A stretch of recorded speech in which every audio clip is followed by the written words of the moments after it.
আসসালামু আলাইকুম ওরহমতুল্লাহি ওবারাকাতুহু। আল্লাহ তাআলার অশেষ রহমতে আপনারা ভালো আছেন, সুস্থ আছেন? আলহামদুলিল্লাহ। আজ আমি অত্যন্ত গুরুত্বপূর্ণ একটি ভিডিও নিয়ে হাজির হয়েছি।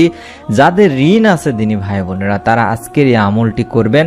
সিজদায় মাথা রেখে মাত্র একবার এই দোয়াটি যদি পড়েন, আপনার ঋণ যত টাকায় থাকুক না কেন, পাহাড় পরিমাণ ঋণ থাকলেও আল্লাহ তাআলা আপনার এই ঋণ পরিশোধের ব্যবস্থা করে দেবেন ইনশাআল্লাহ। এটি একটি পরীক্ষিত আমল, আপনারা একবার হলেও করে দেখবেন। তার উদ্দেশ্যে ভিডিওটি সম্পূর্ণ দেখুন এবং মনোযোগ সহকারে দেখুন। নিয়ম রয়েছে, নিয়ম সহকারে আমলটি আপনাকে করতে হবে।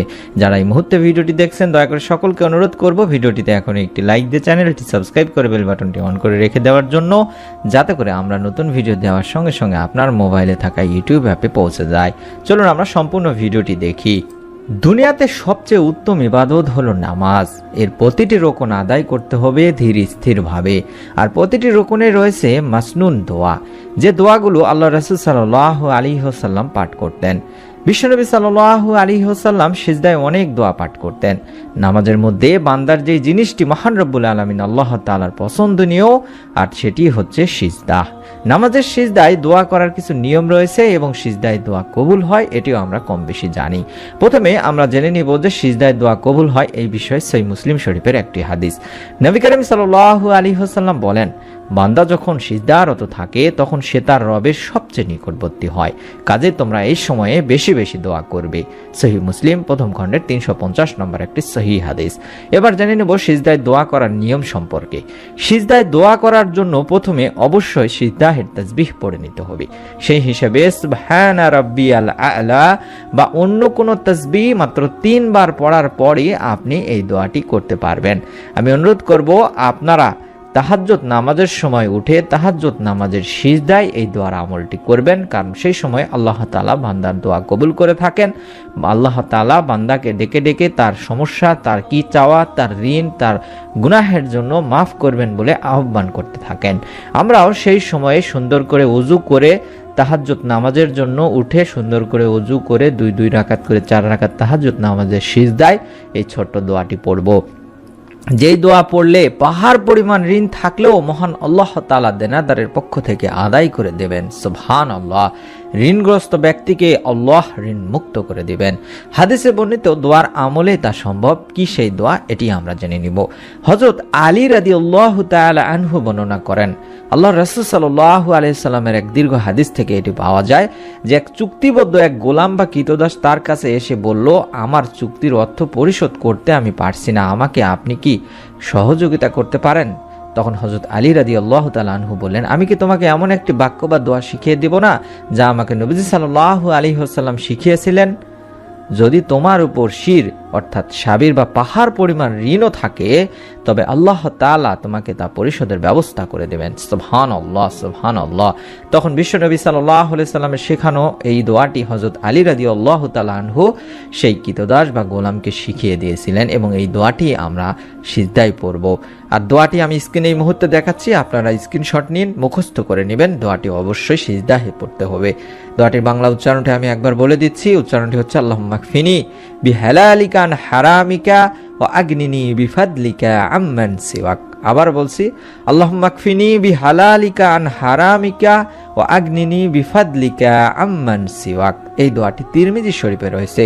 আর এই দোয়ার অর্থই হচ্ছে, হে আল্লাহ, তোমার হালালের মাধ্যমে আমাকে তোমার হারাম থেকে দূরে রাখো এবং তোমার দয়ায় তুমি ছাড়া অন্য কারো মুখাপেক্ষী হওয়া থেকেও আমাকে আত্মনির্ভরশীল করো, অর্থাৎ ঋণ মুক্ত করো। সুবহানাল্লাহ, সুবহানাল্লাহ। আমরা যদি এই দোয়ার আমলটি করতে পারি, ইনশাআল্লাহ আপনার যদি সর্বাত্মক চেষ্টা থাকে ঋণ পরিশোধ করার, তাহলে আল্লাহ তাআলা আপনাকে অবশ্যই ঋণ মুক্ত করে দিবেন ইনশাআল্লাহ। বিশ্বনবী প্রিয় নবী সাল্লাল্লাহু আলাইহি ওয়াসাল্লামও সব সময় ভয়, চিন্তা, পেরেশানির পাশাপাশি ঋণ থেকে মুক্তি চাইতেন। তাই যারা ঋণগ্রস্ত আছেন তাদের জন্য ঋণ মুক্তিতে নবীজি সাল্লাল্লাহু আলাইহি সাল্লামের শেখানো এই দোয়ার আমল করা অত্যন্ত জরুরি দিনী ভাই বোনেরা। এবার আমি আপনাদেরকে সহজ করে নিয়মটি আবার একবার বলে দিচ্ছি। আপনারা তাহাজ্জুদ নামাজের সময় উঠবেন, প্রত্যেক দিন তাহাজ্জুদ নামাজের সময় উঠে সুন্দর করে ওযু করে 2 রাকাত করে 4 রাকাত তাহাজ্জুদ নামাজের সিজদাতে আপনি সিজদাহের তাসবিহ যেটি রয়েছে সুবহানা রাব্বিয়াল আ'লা 3 বার পাঠ করার পরে মাথা না উঠায় সিজদায় মাথা রাখা অবস্থাতে এই যে দোয়াটি দেখাচ্ছি ঋণ মুক্তির পরীক্ষিত দোয়া, এই দোয়াটি একবার করে পাঠ করবেন। দোয়াটি আমি আবারও একবার বলে দিচ্ছি, আল্লাহুম্মা কফিনি বিহালালিকা আন হারামিকা ওয়া আগনিনি বিফাদলিকা আম্মান সিওয়াক। এইভাবে এই দোয়াটি একবার পড়ার পরে তারপরে সিজদা থেকে মাথা উঠাবেন।